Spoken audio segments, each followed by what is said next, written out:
Hey everyone, today will be a throwback review special as Fleet Foxes' critically acclaimed debut album turned 15 years old on June 3rd of this year. This is a very special album to me and many others. It's the album that really took indie folk to that next level. It made it a mainstream hit as a genre, and it changed the indie music landscape forever and led to somewhat of a folk revival thanks to artists like Bon Iver, Blitzen Trapper, and local natives. As today, this is our subject here, my vinyl copy that I got for Christmas, and I've just been spinning it and enjoying this album more and more. And I hope everyone else rechecks out this album. Maybe you haven't heard it in a few years. Maybe you've never even heard it. Check out this debut album by Fleet Foxes. It's definitely worth talking about. So let's get into it.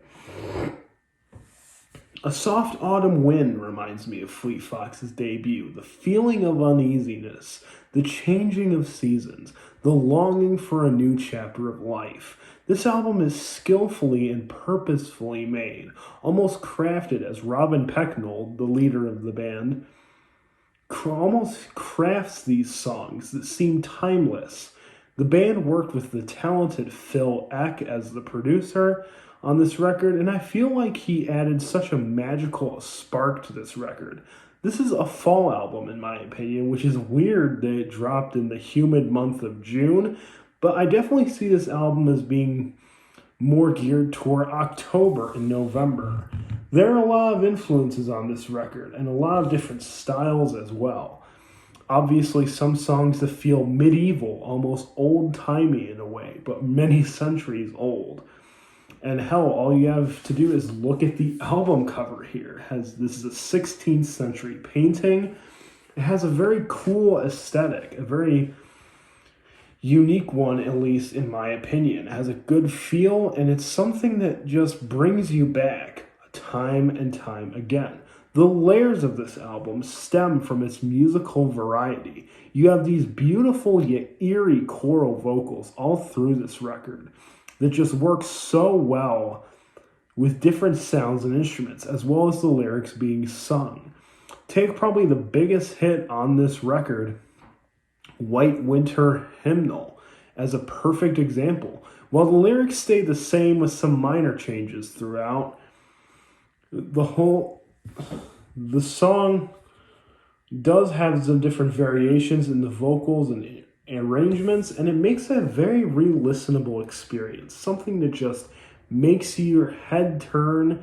You kind of start getting into the groove, and it's just, you're singing along in no time. And I think you really have to attribute that to the instrumentation on this record. The more experimental tracks, such as the closer Oliver James, might take you a couple times to get into, as it did for me, but once you listen to it enough, you really start to take in what Pecknold is writing about, and you really get to hear the beauty of it. That one, as well as Quiet Houses, both feature these lush guitars and very subtle drums in the background. And it's just such an interesting experience when you take it all in. There are songs on this record that are surprisingly fun to sing along to, which is obviously not something a lot of indie folk haters would think. A lot of them would think, oh, it's just such pretentious music. They can't have any fun. No, look to a lot of the songs on here, like He Doesn't Know Why has very singable lyrics, which I do enjoy, and I get into the groove of that one, as well as Heard Them Stirrin'. And I, of course, love the absolute best song on here, just a total jam, Ragged Wood. I love playing that one with friends. It's a great driving song, and even a camping song. Makes you want to get around a bonfire or something. A very fun track, and I definitely enjoy that one a lot. The album also has its more brooding and sinister moments as well, almost. Look at the harrowing opener Sun It Rises, which opens the listener on a very similar tone. It's almost like this is an experience you're getting ready for, and these choral vocals come in, and they're pretty, but they're also kind of eerie at the same time. It's a very somber tone almost. Blue Ridge Mountains and Tiger Mountain Peasant Song transport the listener to mythical places and the people and stories from there, tying into the story and tone of the album quite well. This album is almost like a nice plate of food, a balanced food pyramid in a way, a perfect balanced guide of, you have some songs here which fit that criteria, and some are over here. Oh, that's kind of like your meat and your protein. Then you have your vegetables, if that makes any sense. I highly recommend listening to this album along with the Great Sun Giant EP, which was released. Obviously has the band's biggest song, Mykonos, on there, and a lot of these same sounds and tones show up on that record as well.